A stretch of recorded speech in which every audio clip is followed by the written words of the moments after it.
Well, hey now, welcome to Fitz's Electric Bar.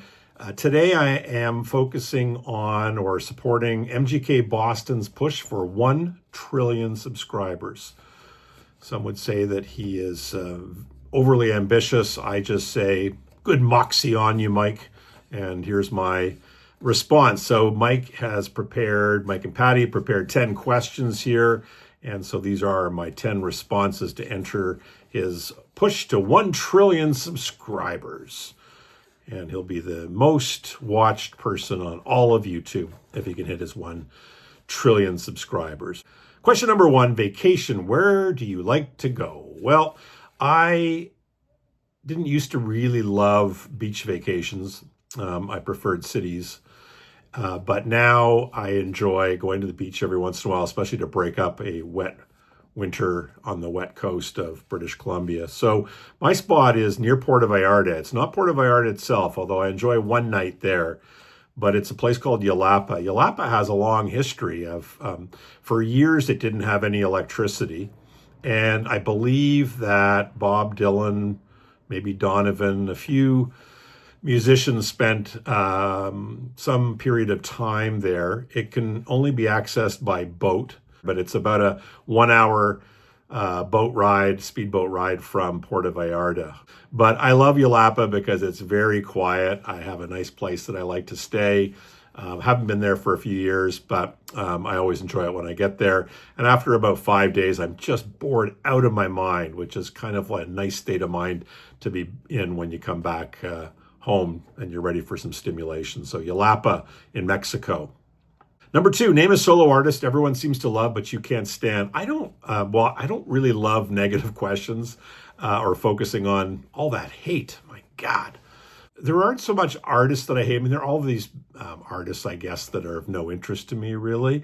And I put that in the category of, Miley Cyrus and Bruno Mars and Ariana Grande and Adam Lambert. I don't have enough hate in my soul to direct them at any of those artists. But in a nutshell, it's auto-tuning. Anybody who uses auto-tune, like excessive auto-tuning for their voice, I do not like that. And but I'm going to hate the auto-tuning, not the artist per se. So that'll be number 2, auto-tuning. Any artist who does auto-tuning, not a big fan.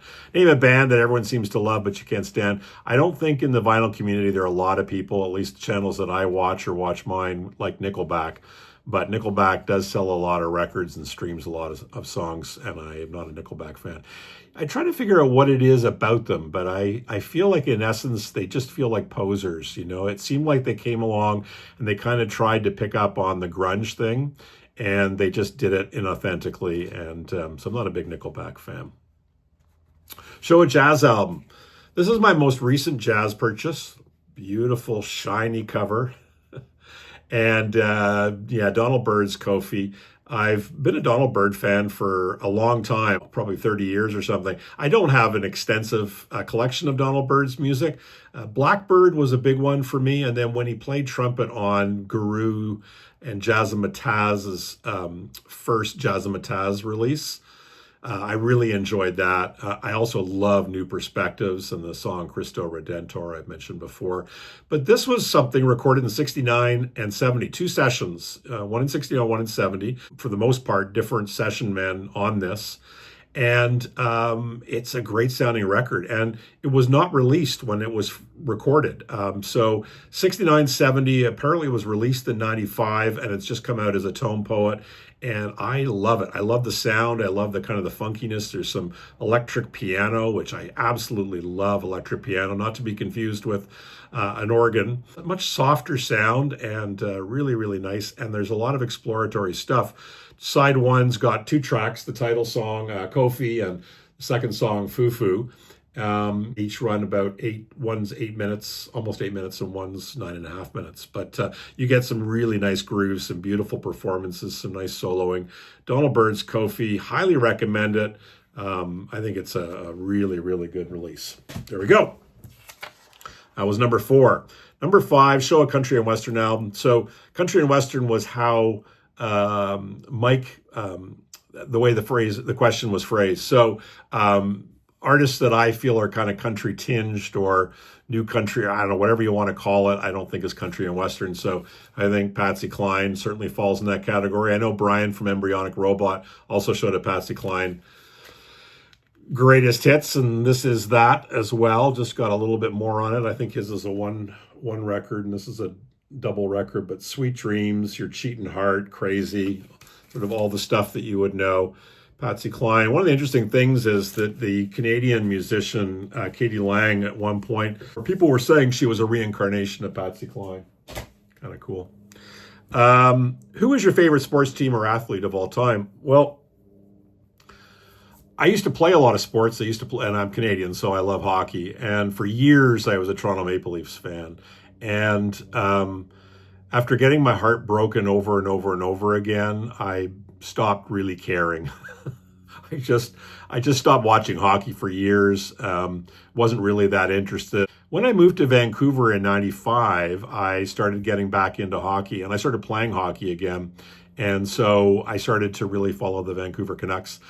They were not that good to begin with, but they started to get good. And in 2010, 2011, well, in that sort of era, they had some good teams, and they went right to the Stanley Cup Finals and lost in the last game against Boston. And Vancouver Canucks is the answer to that question. Number 7, share a concert memory. So strap yourself in. This is going to get a little bit long. One of my favorite concert memories, I've told one a few times about Iggy Pop. I'm not going to tell that one again. This one is about the Rolling Stones, and this was the Steel Wheels tour. They came through Toronto in '89, and I think the summer of '89, and they played CNE Stadium, which is where the Blue Jays originally played, but an outdoor stadium. Not a very good concert venue, but I have seen some good shows there. And they came back and did another, or maybe at the end of their tour, they came back to Skydome, which is where the Toronto Blue Jays play. Skydome had just been built. And so this is late '89, like December 3rd, December 4th. They did two dates. Living Colour was the opening band.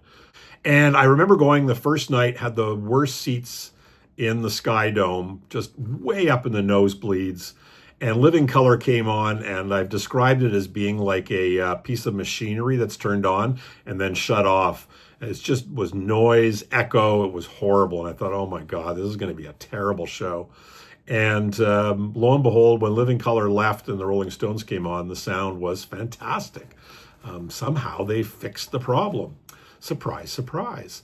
And the show was great. I had seen the Stones before, I think in '74, and it was terrible. I mean, the band was a mess, probably drugs and whatever else. But this show in 1989, December 3rd, was really, really good. Loved it. And so they were playing the next night. So I went down with my then roommate, Pam, and said, let's go get scalp tickets. Well, there were no scalp tickets to be had.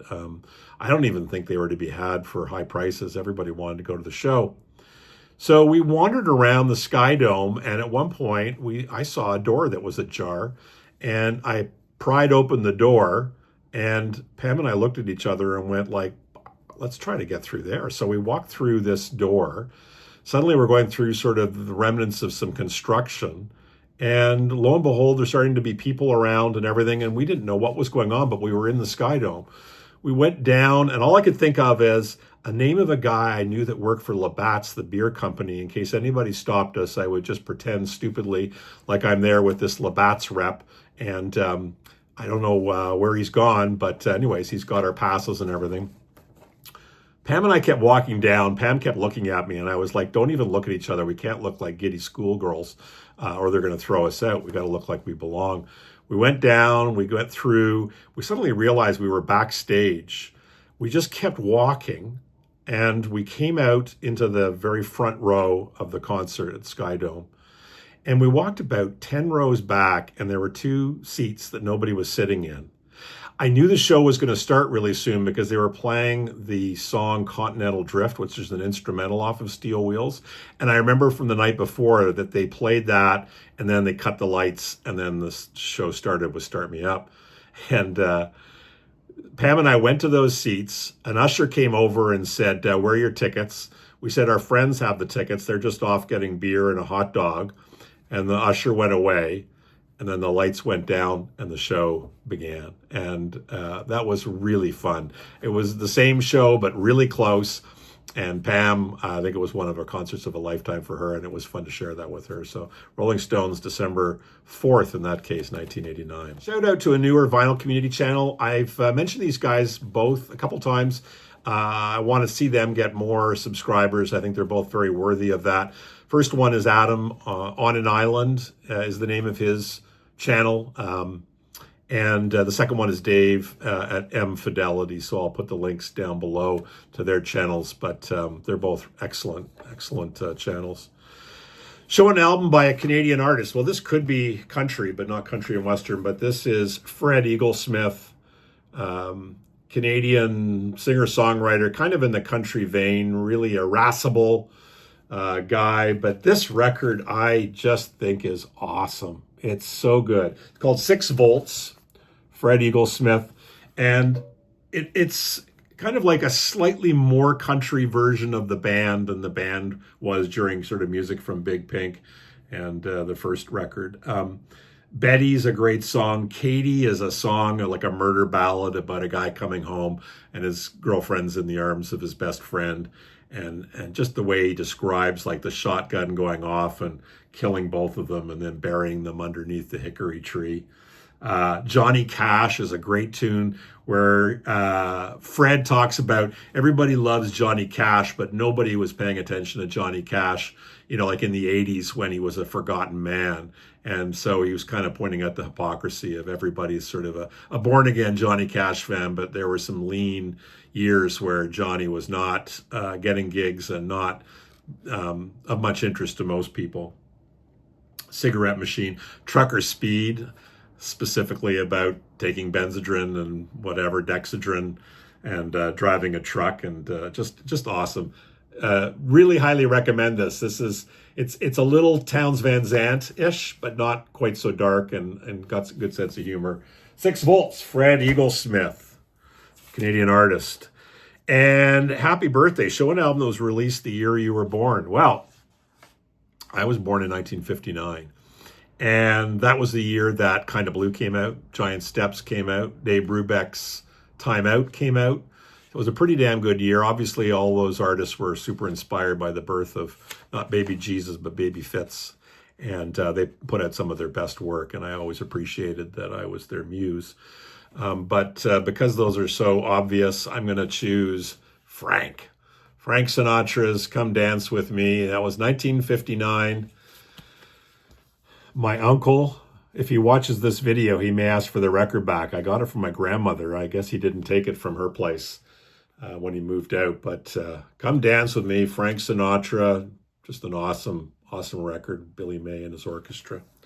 Anyways, Mike, hopefully that gets you 2 or 3 more subscribers. You just need another,